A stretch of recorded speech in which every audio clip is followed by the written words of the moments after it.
Good morning.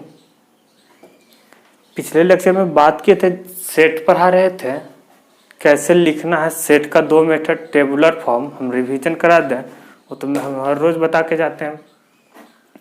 Set लिखने का ना दो मेथड होता है, रोस्टर फॉर्म और टेबुलर फॉर्म। रोस्टर फॉर्म और टेबुलर फॉर्म एक है जैसा, क्लियर है।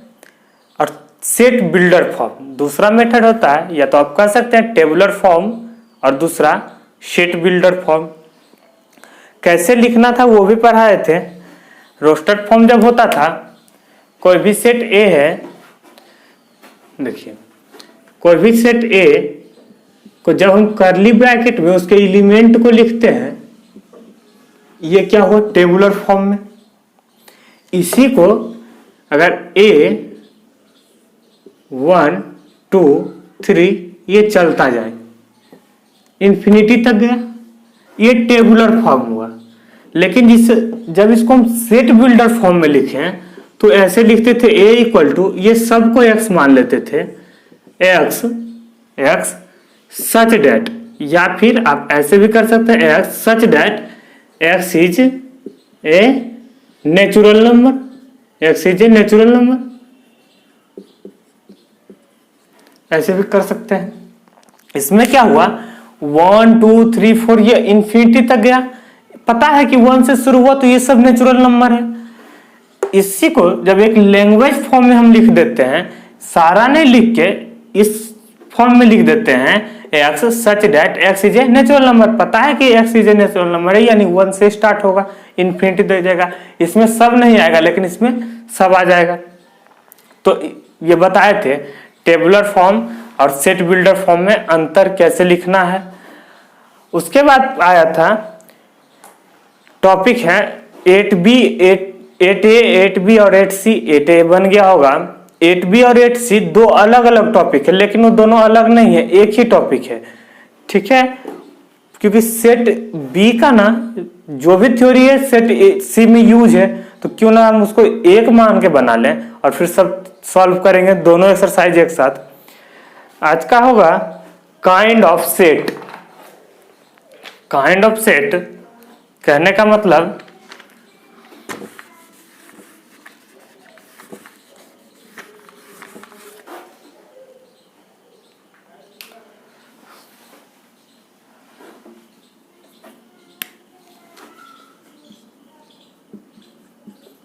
Kind of set. Kind of set पहला है सिंगलटन सेट। पहला होता है सिंगलटन सेट। सिंगलटन सेट किसको कहते हैं? Singleton set, set only one element. Singleton set में क्या होगा? Only one element. Singleton set में क्या होगा? Only one element. जब कभी भी किसी भी सेट में केवल एक सिंगल एलिमेंट हो, उसको हम लोग कह देंगे singleton set. Example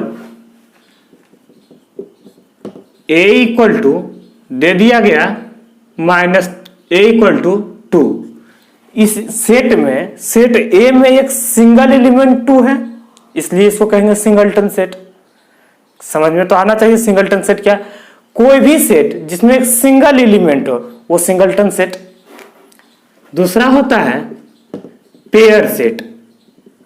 pair set, pair set किसको कहते हैं? पेयर मतलब नाम से ही क्लियर है, जोड़ा होगा, केवल दो element. Set only two element. Set only two element. जो भी सेट में केवल दो एलिमेंट हो उसको हम लोग पेयर सेट कहेंगे। एग्जाम्पल अगर देख दे a equal to 2 4, pair set है कि नहीं है? केवल दो एलिमेंट है, तो इसको हम लोग क्या कहेंगे? Pair set. थर्ड होता है फिनाइट सेट। तीसरा है finite set. Finite set, finite नाम से क्लियर है, एक निश्चित, फिनाइट मतलब निश्चित। जब एक निश्चित एलिमेंट हो जिसके एलिमेंट को हम काउंट कर सकते हैं उसको कहेंगे हम लोग फिनाइट सेट। जैसे कि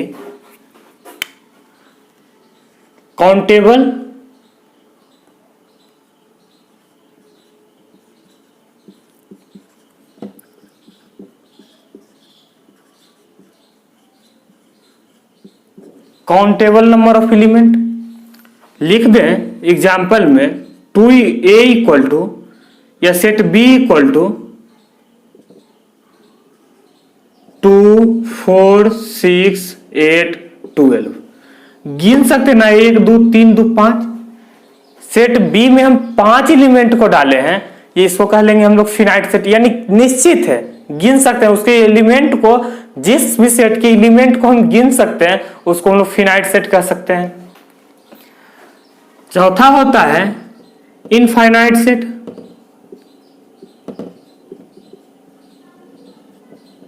infinite set, uncountable number of element. जो सेट में अनकाउंटेबल नंबर ऑफ एलिमेंट हो, जिसके एलिमेंट को हम लोग गिन नहीं सकते हैं, उसको इनफाइनाइट सेट कह देगा। एग्जांपल में ऑल नेचुरल नंबर, पक्का है ऑल नेचुरल नंबर 1 2 3 चलता जाएगा इन्फिनिटी तक, गिन नहीं ना पाएंगे कितना है, तो उसको कहेंगे इनफाइनाइट सेट।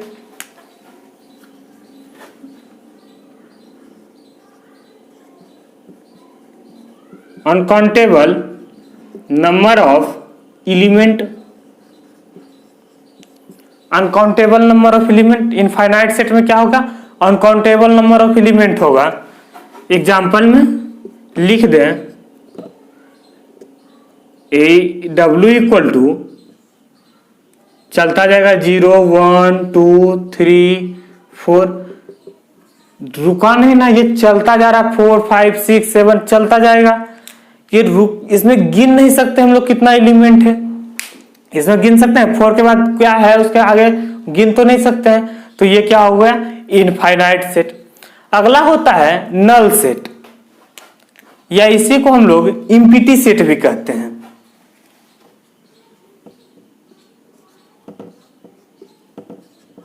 नल सेट और एम्प्टी सेट क्या होता है, नो एलिमेंट, जिसमें कोई भी एलिमेंट नहीं हो। एग्जाम्पल में अगर कह दे ऑल बैचलर आर मैरिड, क्या इसमें आएगा कोई भी एलिमेंट, कोई भी बैचलर वो मैरिड हो सकता है, नहीं होगा, पता होगा नो एलिमेंट।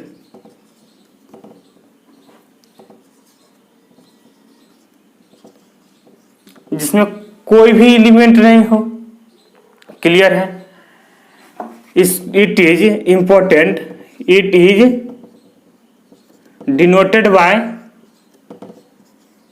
बाय ये सिंबल होता है जिसको हम लोग फाई पढ़ते हैं, ये एक सिंबल होता है जिसको हम लोग फाई पढ़ते हैं।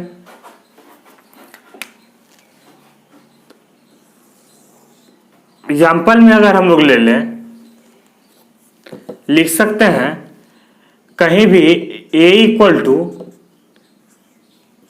5 दिया हुआ हो, a इक्वल टू 5 दिया हुआ हो, कह देंगे ये क्या है, एक एम्प्टी सेट है, नल सेट है, कोई भी एलिमेंट नहीं है।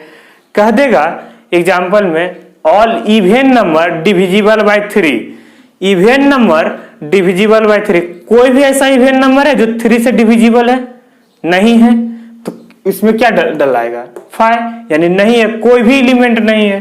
कह देगा all even number divisible by 2, बहुत सारा 2 4 6 8 12 चलता जाएगा, लेकिन जब उसी इवन नंबर को 3 से डिविजिबल करने बोल दे तो एक भी इवन नंबर 3 से डिवाइड नहीं होगा, हम कह सकते हैं वो एक 5 सेट होगा।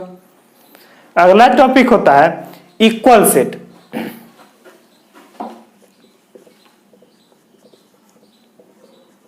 इक्वल सेट, जब दो सेट में जब कभी भी दो सेट में इक्वल नंबर ऑफ एलिमेंट हो, जब कभी भी दो सेट में इक्वल नंबर ऑफ एलिमेंट हो, उसको हम लोग क्या कहेंगे, इक्वल सेट। और सेम एलिमेंट भी हो, और सेम एलिमेंट भी हो, जैसे two set having same element.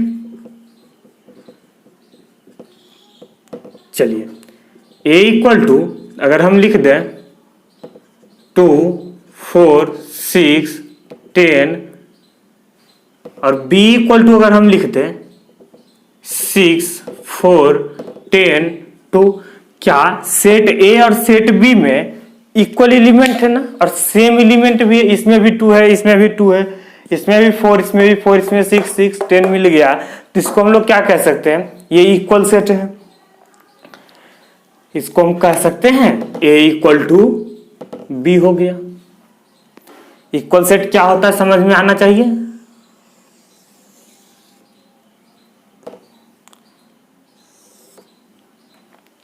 अगला जो बात है, इक्वल सेट के बाद आता है proper set, subset, power set, universal set.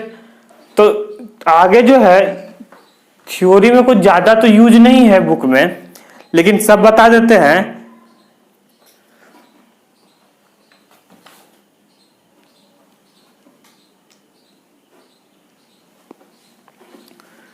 Subset क्या होता है, किसी भी एक एलिमेंट का उसके बी में if element of set A is in the element of set B। समझिए एग्जांपल से, A इक्वल टू दे दिया गया 1, 2, 3, 4, 6, 5 ऐसे भी लिखाएगा। B इक्वल टू दे दिया गया 2, 4, 6। तो हम कह सकते हैं A जो है वो B का सबसेट है, A जो है वो B का सबसेट है, क्योंकि A का जितना भी एलिमेंट है सब B में मिल गया। तो ये सबसेट का सिंबल होता है A is a subset of B। अगला एक है छोटा और इंपॉर्टेंट, कई बार इससे क्वेश्चन आता है, power of set. Power of set किसको कहते हैं, पावर ऑफ सेट। समझिए, अगर P equal to A equal to दे दिया गया A और B, दो एलिमेंट दे दिया गया, A इक्वल टू दे दिया गया A और B, इसको हम कितने तरीके से लिख सकते हैं।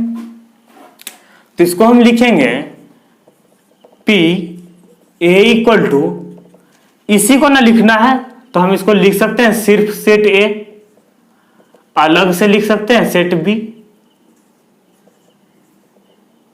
या फिर A B दोनों। और एक फाई सेट भी हो सकता है P की, ये जो A B है ये नॉन एलिमेंट हो, जीरो एलिमेंट हो सकता है। तो इसके जगह पे हम क्या लिख देंगे, फाइव भी एक आएगा।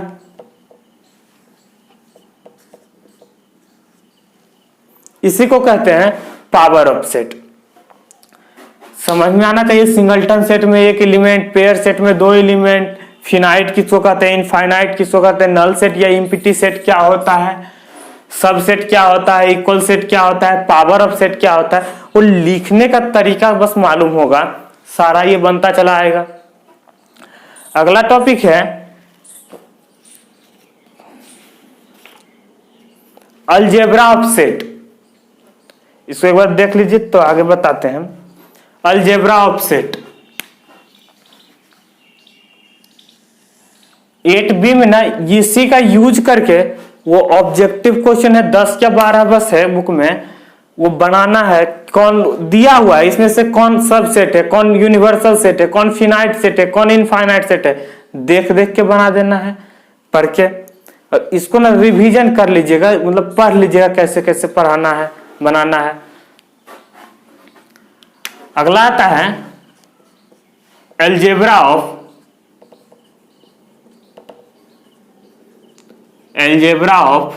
सेट। अलजेब्रा ऑफ सेट, इसमें पहला टॉपिक है, किसको कहते हैं, यूनियन सेट। यूनियन सेट उधर मतलब भूलिएगा तो नहीं, याद तो रहेगा कैसे कहते हैं किसको, pair set, infinite set, finite set, null set, empty set, power of set. Union set में क्या होता है समझते जाना है। ए इक्वल टू दे दिया गया 1 2 3 4 5 6 मान लेते हैं। बी इक्वल टू दे दिया गया 7 9 10 12 ये दे दिया गया। जब कभी भी यूनियन का सिंबल होता है, यहां लिखते हम जाते हैं ऐसे, जब हम लोग डिनोट करते हैं ये यूनियन हो गया। निकालने बोल दे A union B equal to, तो हम क्या लिखेंगे 1 2 3 4 5 6 7 7 के बाद फिर बी वाला 9 10 और 12, यही हो गया ए यूनियन बी। कितना इजी है, सिर्फ समझना है। सेट ए का एलिमेंट सेट बी के एलिमेंट को जब एक साथ हम लिख दें ए यूनियन बी करके, हो गया ए यूनियन सेट। इतना तो ये इजी है। अगला है इंटरसेक्शन ऑफ सेट। जो मिलेगा वो भी और जो नहीं मिले वो भी लिख दें, यानी पूरे सेट ए के एलिमेंट को और सेट बी के एलिमेंट को भी जब हम लिख दें एक साथ, ए यूनियन बी कहलाता है। अगला है इंटरसेक्शन ऑफ सेट।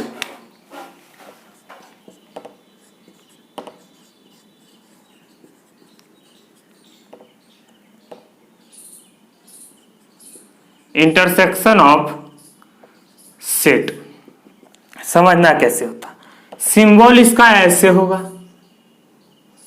जब कभी भी ये उल्टा यू को हम लोग डिनोट कर दें, ये हो गया intersection of set. A equal to अगर दिया है 2 3 4 5 9 11, सेट बी इक्वल टू दे दिया गया 3 5 9 दे दिया गया। यूनियन निकालना तो समझ गए होंगे। इंटरसेक्शन में क्या होगा, जब निकालने बोलेगा A intersection B equal to, तो क्या होता है, जो भी एलिमेंट सेट ए में भी हो और सेट बी में हो सिर्फ वही लिखेंगे। सेट ए में कौन कौन सा एलिमेंट है जो सेट बी में भी है, तो देखिए तुम, सेट ए में 3 और बी में भी 3 है ना, यही लिखाएगा 5 और 9, यही 3 एलिमेंट तो मिला। इसी को हम लोग कहेंगे intersection of set. Union set क्या होता है, इंटरसेक्शन ऑफ सेट क्या होता है पता होगा। एक और छोटा टॉपिक है डिफरेंस ऑफ सेट। एक बार इसको देख लीजिए, उधर से थोड़ा जगह दीजिए।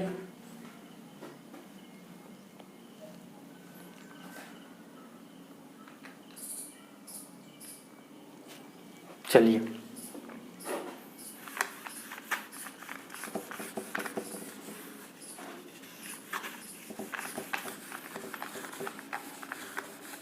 बस हो गया इतना ही।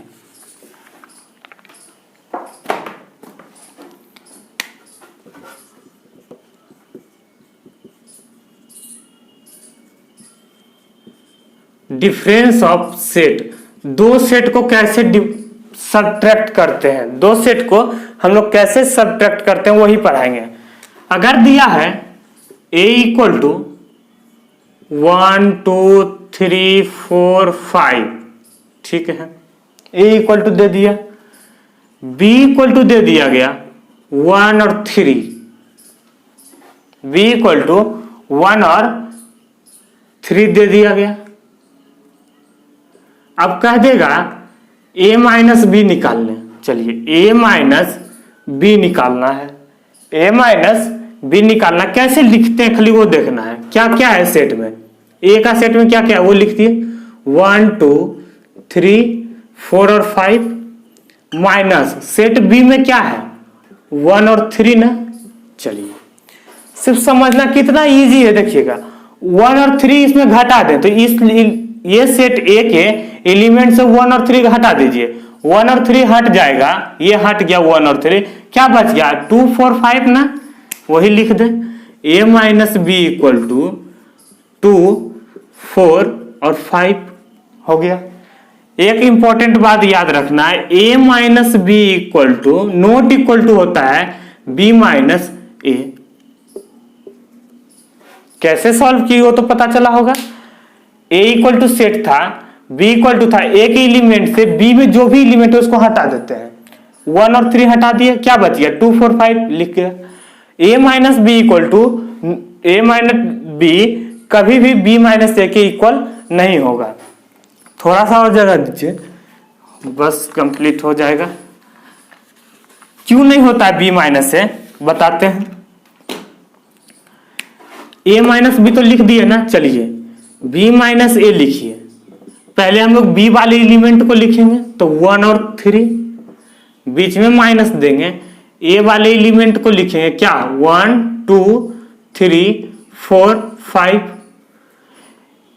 कौन कौन सा एलिमेंट है 1 और 3 ना, इसमें मिला, घटाना है तो 1 3 से हटा दीजिए, क्या बचा कुछ बचा नहीं 0।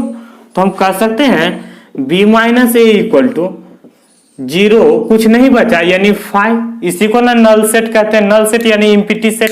इस सेट में कुछ नहीं बचेगा, जब इसमें से b में a को घटा देंगे इस सेट में कुछ नहीं बचेगा तो हम कह सकते हैं 5 बचा। जब कुछ नहीं बचे एम्प्टी रहे तो 5, यहाँ 1 और 3 था। समझ में आया होगा। तो पहले ना वीडियो को फुल देख लीजिएगा, उसके बाद नोट कर लीजिएगा रोक रोक के, और लाइव हम बीच बीच में आया करेंगे, संडे को टाइम दिए थे। चलिए थैंक यू।